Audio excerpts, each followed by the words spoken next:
Gotta stop him. There's always more to the story. You should be ashamed of yourself. And there's always more to say.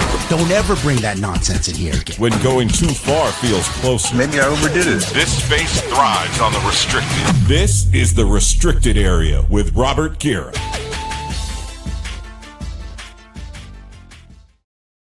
That's right. Restricted Area episode 3 coming to you live and direct here on Recliner Media. Thank you for being on this ride with me. The first 2 episodes, really great feedback. Really appreciate everything we're going to. And a quick housekeeping before I get to today's topics. Just wanted to let you know that the mailbag segment is coming. It's coming. Maybe not next week or the week after, but it is definitely coming. And those guests that I promised you, the heavy hitters, the big names in the world of sports, they are coming too. Just be patient, America. Now that we got that out of the way, let's get started. Obviously, the big story of the weekend here as you're consuming this podcast, whether you're getting here on Friday, Saturday, Sunday, March Madness, right? It is upon us. Finally, what people call the greatest sporting event in America is finally here. And I don't know about you, but I'm going to be locked the F in, okay? Not only because I love basketball and I love sports, but because naturally I'm a bit of a skeptic, right? Like I'm always kind of like, people have even said in some of the first episodes, you look at the negative too much, like, but that's my personality. I can't help it. Now, for me, the biggest reason why I'm so excited about this current March Madness that got going on is because I want to see the greatest freshman class of all time. That's what they call the greatest freshman class of all time. I want to see them compete. I want to see them when the lights are the brightest. I want to see what they're really made out of, starting with Cam Boozer out of Duke. Is he going to be the first freshman since Anthony Davis to win National Player of the Year and the national championship in the same season? You would think that the number 1 overall seed, the best team all season, but they're down 2 starters. So we'll see how that works out. Kansas point guard Darren Peterson was viewed coming into the season as the favorite to become the first overall pick in the upcoming NBA draft. Had some load management issues. I don't know. Maybe he had some legitimately health issues, got the full body cramps. Will he recapture that magic? Will he show out in a big way and remind people why he was viewed as the top dog in this class? Or will the full body cramps, or some might say the lack of heart? I didn't say it. Some said it. The lack of heart. I didn't say it. Is that going to be what prevents him from getting deep in the tournament? As my watch bangs against the table here. Number 3, BYU forward AJ Dybantsa. Nation's leading scorer for BYU, 25 points a game, just broke Kevin Durant's conference tournament record during the tournament, their conference tournament. And I got some KD thoughts in a minute. That's a little bit of a tease there. Can AJ do what KD could not? Could he get to the Final Four and cut down the nets for BYU? I want to see that. Last but not least, our Arkansas guard Darius Acuff Jr., my favorite player in this class, just period. He's my favorite guy to watch. If you listen to The Odd Couple on Fox Sports Radio, we had his uncle, Rashad Phillips, on a couple of days ago. And he's just a phenomenal player. Exciting, can do it all, can handle, can score, everything, right? Just became the first freshman in SEC history to win Player of the Year. And, the SEC goes back a long way, right? So can he follow in the Derrick Rose footsteps and become the next John Calipari freshman point guard to make a run in the Final Four? Like, that's what I want to see. I want to see these freshmen on the brightest stage in March Madness, see what they can really do. But this is what I really want to get to with regards to March Madness. This is something I think not a lot of people really understand about the tournament. Do you remember that old MTV reality show? Was it True Life? Like there was True Life, I'm a competitive eater. True Life, I'm a male model, whatever it is, right? And the tagline on that show was, you think you know, but you have no idea. That's how I feel about March Madness, all right? Here's the ugly truth about the NCAA tournament. Nobody really loves March Madness. Like, you think you want upsets, right? You're led to believe that, hey, I can't wait to see another George Mason make a run. But you don't. You really don't. You think Cinderellas are great, right? Like, you think Valparaiso or Northern Iowa is great. But you don't, because as soon as they get deep into the tournament, you lose all interest. You look around in the sports media landscape, we want brand names. And this is not just exclusive to college basketball. This is all sports. You look at the NBA. Do yourself a favor, jump on Google, compare the television ratings from Thunder Pacers last season to Warriors Cavs back in the day. I mean, the Oklahoma City Thunder, you could argue, based on just metrics, were one of the greatest teams in NBA history. They had a MVP, an all-NBA player in SGA. Indiana had Tyrese Halliburton, who became like the cult hero of the playoffs with his game winners against, Milwaukee and the Knicks. You didn't care in the finals. You look at the NFL. Do you think it's a coincidence? Both blowouts, by the way. But do you think it's a coincidence that the ratings slipped when we got Drake May and Sam Darnold in the Super Bowl instead of Patrick Mahomes and Jalen Hurts? I don't. We want brand names. We want big names. We want stars. That's what we want. That's what we've always wanted. Now, when it comes to March Madness and the NCAA tournament, the ideal scenario, this is what they really want. This is what you want. You just don't know that you want it. You want the opening weekend, which we're in right now, to produce a couple of big upsets. Maybe 3 or 4 would be ideal for us.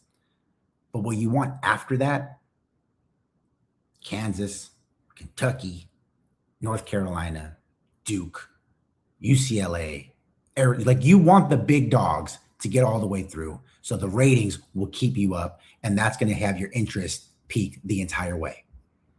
You don't believe me? Recall what happened 2 and 3 years ago, 23 and 24. Littered with Cinderellas in the Final Four. You had UConn, Purdue, Bama, NC State. The other year, you had UConn, San Diego State, Miami, and FAU. Shout out FAU, by the way. I had no business being there. Despite, as I mentioned, having the highest rated opening weekend in NCAA tournament history at each of those years. Again, upsets galore in the first 2 rounds. The ratings slowly did this. Elite 8 down. Sweet 16. Or excuse me, Elite 8. Final 4. National championship. Low. Lowest in tournament history. Now you contrast that with 2025, which is this past one that just happened. All 4 number 1 seeds get to the Final Four for just the second time in tournament history. Uncoincidentally, the highest rated Final Four since 2017. And just to be safe, they made sure Duke was in there too. I didn't make sure, but like Duke being in there obviously helped. Cooper Flight being there obviously helped. But again, the key word, brand names, big dogs, the best teams. That's what we really want. You don't love March Madness because you want to see the little engine that could. You love March Madness because you want to see this great team and this great team go head to head in a winner-take-all game. You want to see this great player and this great player for all the marbles. Loser goes home. If you look at it this way, this is a comparison I've been workshopping. So if it lands, great. If it doesn't, been working on it for like 5 minutes, so give me a break here, okay? As it stands, the NCAA tournament is like going to Cheesecake Factory for dinner instead of going to Ruth Chris. I don't need 75 menu options, all right, to be happy. I'm good with 16. 16 is good. More is not always better. And that's one thing you're going to learn when it comes to life and when it comes to sports. And when it comes to March Madness specifically and dinner options, as I just mentioned a minute ago, give me quality over quantity any day of the week. All right. Sorry, I didn't mean to burst your bubble like that with the first 10 minutes, but it had to be said. It had to be said. Another big story of the week involves none other than Giannis Antetokounmpo of the Milwaukee Bucks. In case you've been living under a rock, we have another update on the Giannis soap opera in Milwaukee. The will he or won't he has taken yet another turn. Let me give you a refresher course on what's been going on with Giannis, all right? Back in July, Giannis said, quote, "I'll probably be here. I love Milwaukee." Okay, that's interesting. And then in December, Giannis purged his social media accounts of anything related to the Milwaukee Bucks, except for a couple of NBA Cup and NBA Finals associated posts. Well, I mean, that certainly sounds like a guy who wants out. So you flash forward to the trade deadline, all this speculation, like, is he going to get dealt to Golden State? Is he going to get dealt to New York? Like, where's he going to? Is he going to go to my Lakers? We'll see, right? Ultimately, he does not get traded, stays in Milwaukee. After the deadline, Giannis posts on Instagram a video clip from the movie Wolf of Wall Street. I'm sure you've seen it. The one with Leo, like, I ain't going nowhere, right? And the tagline that Giannis uses in the caption is, legends don't chase, they attract. I'm like, all right, well, he's in it. He's committed. He's staying in Milwaukee. All of this hullabaloo about will he or won't he? No. He's staying with the Bucks. Well, 2 weeks after that trade deadline, Giannis tells the media, well, as of today, I'm committed to the Milwaukee Bucks.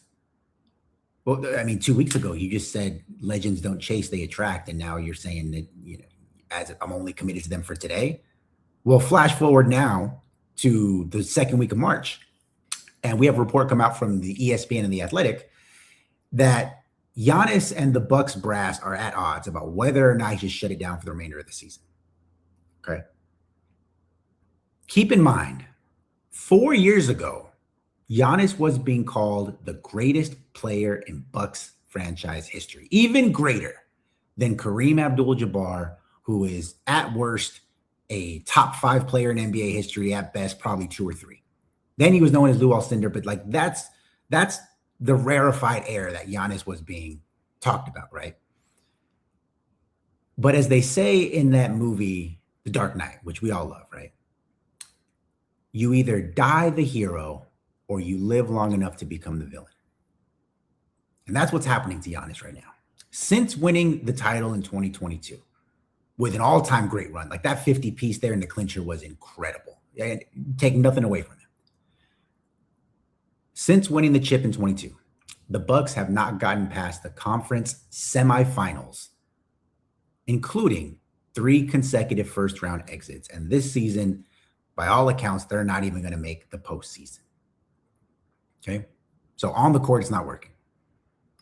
Off the court, since winning that championship in 22, at Giannis's request, keep this in mind, at Giannis's request, they trade Drew Holiday for Dame Lillard because he said he needed more scoring around him to compete in the East, to compete against Boston, to compete against, at the time, Brooklyn, to compete against the Miami Heat. So what happens? They make the trade, and through some weird mumbo jumbo, because it's multi-team deal and the guy gets bought out and all kinds of weird stuff, Drew Holiday actually ends up going to Boston after the trade, and he ends up helping them win a ring. Okay? So that was big backfire in a big way. Then you get with Dame, obviously, which wasn't really working out with Giannis to begin with, even when they were on the court together. Unfortunately, pops his Achilles, right? Like the worst injury you can get as an NBA player. So what do? They waive and stretch him so they can throw a bag at Miles Turner. Miles Turner was coming off a finals run with the Pacers, looked pretty damn good during that stretch, if I may say so myself. But since being in Milwaukee, he has been horrible. Flat out bad, worst shooting and rebounding numbers of his career.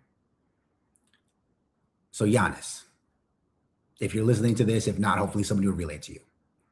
Let's not forget, they did all of this to appease you, okay? They made bad trade after bad trade for you. They're short cap space and draft picks to retool the roster because of you.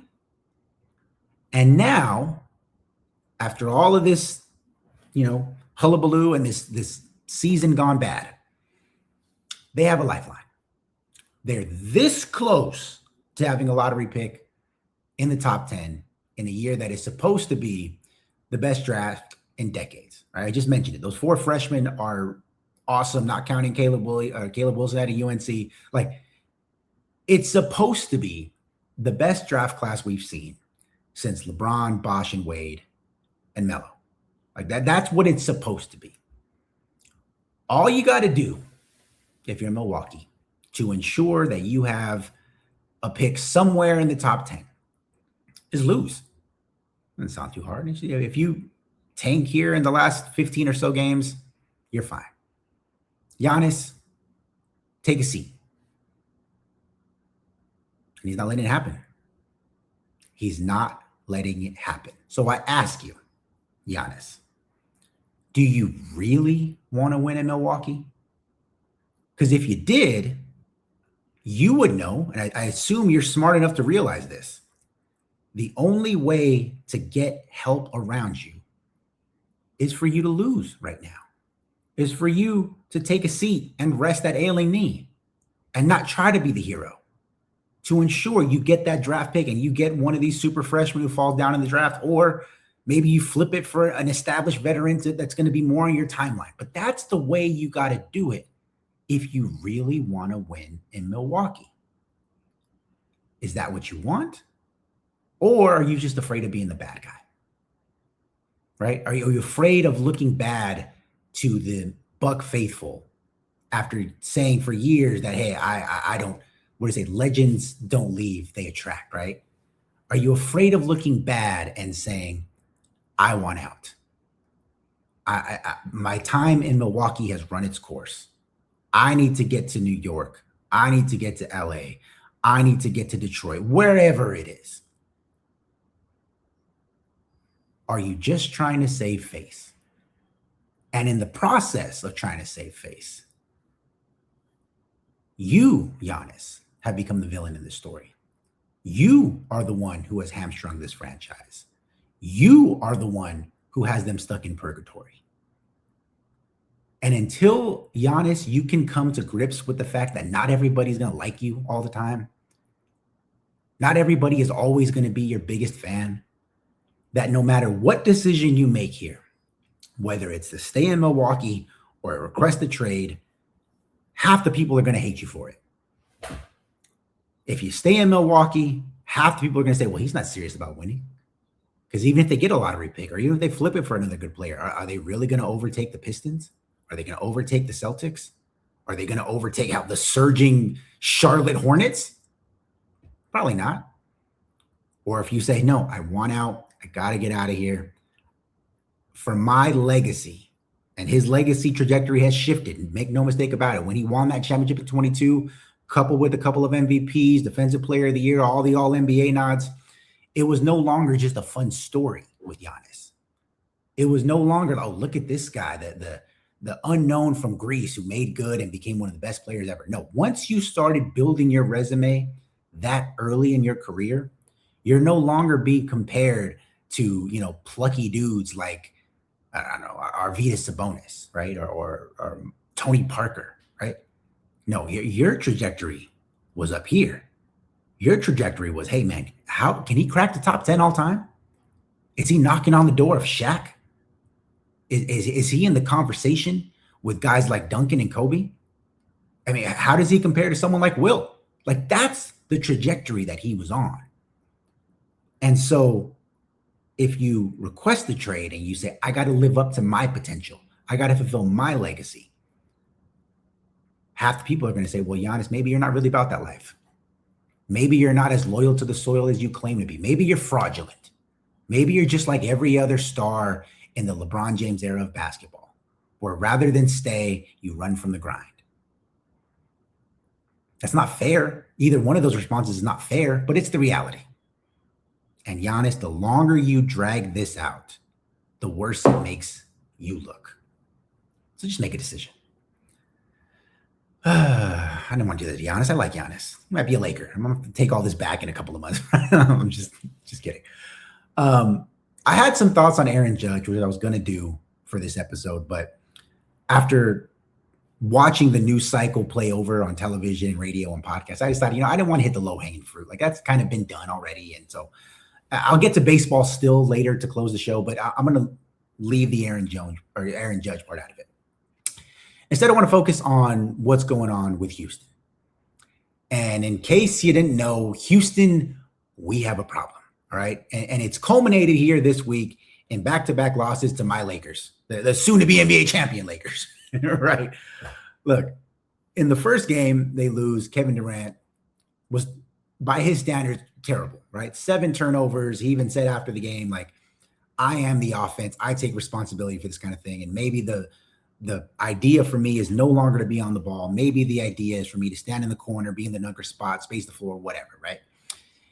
And in the second game on Wednesday, the biggest game of the year for Houston, if we're being honest, because this is going to determine a lot of playoff seedings in the Western Conference. The gap between 3 and 6 is like 2.5 games. So every game, especially against each other in that race, is huge.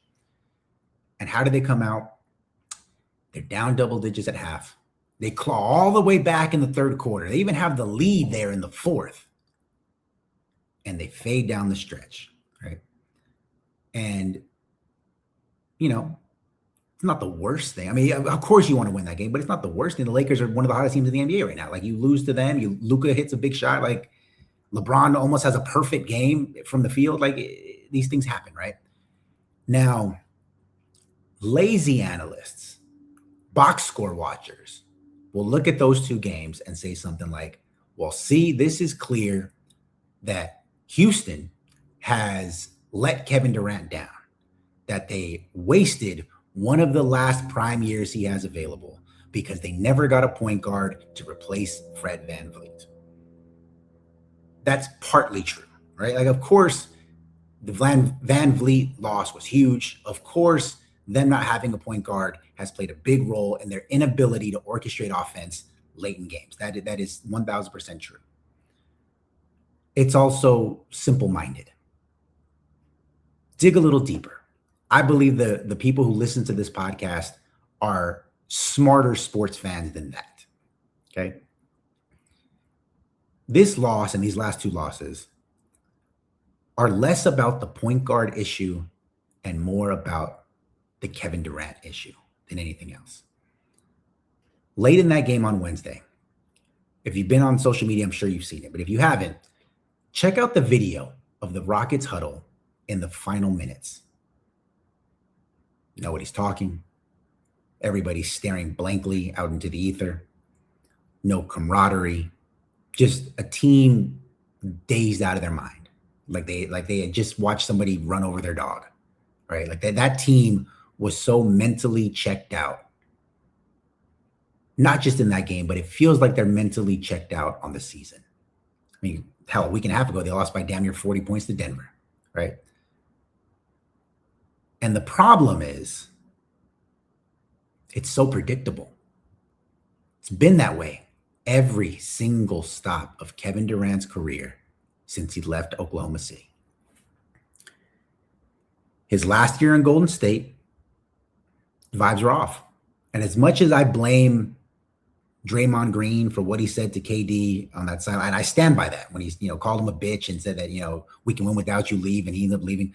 As much as it was Draymond's fault, it was KD's too, because everybody who followed the team and was around the team at that time all agreed that Kevin Durant had removed himself from the group, basically emotionally, had removed himself mentally, and he was already looking at his next destination. He was ready to go, and it permeated throughout the entire roster. Now, they were so talented, it didn't really matter anyway. They made a run to the finals, and they probably would have won it if he and Klay didn't get hurt. But the vibes were off. And trust me, I know about that kind of stuff. I'm a Laker fan. Shaq and Kobe, the vibes were off a lot during their run. But they were so good, it didn't matter, right? Then you flash forward to Brooklyn. The big three, never available to play at the same time. Harden requests a trade midseason. Kyrie has his issue with the vaccine mandate. They're both out of town. And then Kevin Durant, what happens as the solo soldier there in Brooklyn, decides he wants out, that he's unhappy, that he's frustrated, that he tried to make us believe that Brooklyn didn't have his best interest at heart, despite the fact, again, that they brought in the mercurial Kyrie Irving. They traded for an out-of-shape James Harden. They got rid of all of their depth pieces. Again, it wasn't KD's fault, though, right? Goes to Phoenix. In his final season in Phoenix, Kevin Durant, Bradley Beal, Devin Booker. become perhaps the biggest super team failure in the NBA since the Russ LeBron 80 Lakers. Or if you really want to go back, since the Kobe Powell, Dwight Howard, Steve Nash Lakers. Right? It kind of sucks that my Lakers are on that list twice, but it is what it is. But again, if you covered that team, or if you were around that team, or if you consume content by people who were around that team, they'll all tell you the same thing. Vibes were off. That bad vibes in the locker room. That's part of the reason why, as soon as they dump Bradley Beal and Kevin Durant is out of there, even with all the injuries, Phoenix is better with a bunch of off the scrap heap players than they ever were with the big three. So you flash forward to Houston. It was all good in Houston. Even with the injury to Van Vliet, they were right in the thick of things. They were right there chasing home court advantage in the first round of the Western Conference. Until All-Star Weekend and a handle by the name of Get Off My Dickerson became a public figure. Kevin Durant, as he's been known to do, could not turn off the burner accounts, and a private group chat featuring allegedly KD, allegedly one of his former podcast co-hosts, and a couple of other people became public. Screenshots were shared online, and among the screenshots that were shared, this was some of the stuff that allegedly Kevin Durant was saying about some teammates and some coaches. Russell Westbrook is, quote, a triple-double cocaine bear. That's pretty funny. Steve Kerr has, quote, hated black people ever since Michael Jordan punched him in the mouth, which is a true story. Michael Jordan did punch Steve Kerr. I don't know if he hates black people, but I don't think he does. I'm willing to bet he doesn't, but he really did get punched in the mouth by Michael Jordan. James Harden is, quote, delusional. I don't know James Harden like that. It's possible. I don't know. Calling Devin Booker and Frank Vogel, quote, Stalin and Hitler, Mussolini and Kim Jong-un. Now that seems harsh. That's probably even worse than calling Steve Kerr a closet racist and Russell Westbrook cocaine bear. Like calling someone an evil dictator is so out of pocket and yet so specific that you almost have to be impressed, right? But the ones that really threw things off are what he said about his current Rockets teammates. Again, allegedly, because this was a burner account. Get Off My Dickerson is not at Easy Money Sniper. It is not at KD Trey 5. This is the burner account. Jabari Smith Jr. is, quote, a low-key retard. Alperen Şengün is, quote, can't shoot or defend. Now, I said at the time when all this first broke, go back and listen to the Straight Fire podcast with Jason McIntyre, that instance, that weekend, was going to be the reason the Rockets never met their full potential. There is no coming back from that. There isn't. And if you recall at the time, Kevin Durant, I think it was the next day or 2 days after, met with the media, and they tried to ask him about it, and all he said was, I'm not here to get into that Twitter stuff. I'm not doing it. And it's like, that's fine. That's how you deal with the media, and I totally respect that, and that's the correct way to deal with the media. You don't let them in to your inner circle, right? That's PR 101. The problem is inside that locker room. And if you've ever been inside of a locker room, been part of a team, you know that the emotional tenor of the locker room is almost as important as the talent that you put on the court or on the field. There's been many instances of what I say, the sum is greater than the parts. Because if you have one group that is galvanized, that is together, that is moving towards a common goal, you can accomplish great things. And Houston, with the Get Off My Dickerson comments, immediately loses any hope of that. Because I don't know what happened. I've talked to people in Houston. They don't know what happened. But let's imagine a scenario or two scenarios involving Kevin Durant. Either number one, he comes out and deny. That wasn't me. I don't know what that is, guys. Like, I'm not even going to address it because that wasn't me. The problem is that KD has said repeatedly, yeah, I have burner accounts. Yeah, I like to use them every once in a while. In fact, he's been caught using it at least once, right? So immediately there's skepticism about if he says that wasn't me. Even if it wasn't him, the idea is people are going to believe that it was. And then door number 2 is he comes out and says, you know, guys, that was me, and I'm sorry. And I didn't mean for it to become public. You know, I don't really mean those things that I said. It was just me joking amongst friends.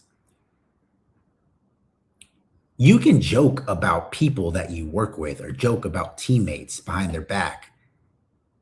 And I don't think that that's cool, but there are things that are acceptable where it's like, yeah, we all know Ted is cheap, right? Like, you know, that Rolex he's wearing ain't real, right? Like, yeah, whatever. They used to call Scottie Pippen no tipping Pippen because he was notoriously cheap. Like, you can have fun and make those kind of jokes. And even if they're behind someone's back, again, I don't think that's cool, but you can almost live with that. You can get away even with saying Alperen Şengün can't shoot or defend. Like that seems like a harsh criticism, but it's not personal. You know, he's talking about your game. But when you call Jabari Smith Jr., quote, a low-key retard, there's no coming back from that. That is not a funny ha-ha kind of a joke. That is a direct shot at his emotional intelligence. That is a direct shot about his ability to comprehend information. Fives are off in Houston. And I can only imagine if and when they get to the postseason. And let's say, I don't think this is even possible because of the way the seedings are, but let's say hypothetically they end up in a matchup with Phoenix and Dylan Brooks is guarding Kevin Durant. Now, Kevin Durant's so good, it's not going to matter, right? But let's say they're at the free throw line and he's trying to get in KD's head and it's not working. So Dylan Brooks, instead of focusing on KD, looks across the way and says, "Hey, Jabari, you know, I don't think you're that retarded. I don't care what KD says. You mean to tell me that's not going to throw things off a little bit? You mean to tell me that Jabari Smith Jr. is going to be able to ignore that kind of stuff and just move on? Of course not. Because you know that somebody close to you is the reason why that's a joke, why that's a talking point even. It's all bad in Houston. And Kevin Durant is the big reason why. Told you. Ain't no sacred cows here in the restricted area. I'm going to close with this. Again, I didn't want to do the Aaron Judge thing because it has been talked about ad nauseum, but because I'd be remiss if I didn't talk about the WBC, right? So Valenzuela ends up winning, you know, upsetting. First, they upset Japan, the defending champs, and they go and upset Team USA, who was considered the favorite to win it all. So it was a great story, right? But one of the underlying themes that came about from the WBC is you had several players compare the World Series to the WBC and whether or not one was bigger or more exciting or more important. Like that was the thing, right? And so Derek Jeter said this, I think it was before the gold medal game. Quote, "I think the people that say it's bigger than the World Series have never actually played in a World Series." And to this, I'll say that's true. If you're American, not if you're from somewhere else, right? And that's something that I don't think people understand. And I don't blame them because we're all American. For the most part, I'm guessing 100% of the people who are going to watch and listen to this podcast are American. But if you are American, you can understand this point. Us as Americans don't have the same sense of pride as these other countries do, as Japanese, Venezuelan, Puerto Rico, Dominican, right? Like mostly because as Americans, we are a melting pot of cultures and ethnicities. We all have different backgrounds. We're all coming from different places and we're all kind of thrown together in this one country and we're making it work, right? Here's the other thing, without getting political. I'm not trying to get political, but I got to make my point. There's nothing united about the United States, right? And if you consume any kind of news media or even on social media, it's always a this or that situation when it comes to Americans. It's like, you're red, he's blue. She's rich, I'm poor. You're from the South, I'm from the Midwest. Hell, you can even say like, hey, I'm from the East Coast, you're from the West Coast. Or even, this is something that's crazy, but if you're in New York, right? You're from the Bronx, you're from Harlem. That sounds stupid, right? But talk to somebody who's from New York, from the boroughs. And if you say, hey, man, you're from Brooklyn? Nah, I'm from Brooklyn. Are you kidding me? Southside Jamaica, Queens. And it's almost like an insult to say that you're from an area that's like 5 miles away. You talk to people here in California. Oh, you're from California, you must be from LA. Nah, man, I'm from the Bay. We don't mess with people from Los Angeles. And it's like, that's the kind of thing that we deal with in America on a day-to-day basis. We focus more on our differences than our commonalities, than anything else. Right or wrong, that's just the way it is, and it's been that way my entire life, right? Now, you contrast that with these other countries. Eugenio Suarez, who had the game-winning hit in the WBC gold medal game. After Venezuela won the WBC, told Fox's, I think it was Ken Rosenthal, quote, "We're not just teammates, we're family." Okay? Julio Rodriguez said earlier in the week, he'd rather win the WBC than the World Series. Juan Soto, "It's a dream for me to rep Puerto Rico in the WBC." Francisco Lindor previously said, "It's the ultimate honor to rep my country." Hell, Shohei Ohtani, who has won a couple of World Series, said after winning in 2023, "This is the best moment of my life." Doesn't make one right or wrong. It doesn't mean that Derek Jeter is wrong for saying what he said. It doesn't make, Julio Rodriguez wrong for saying what he said.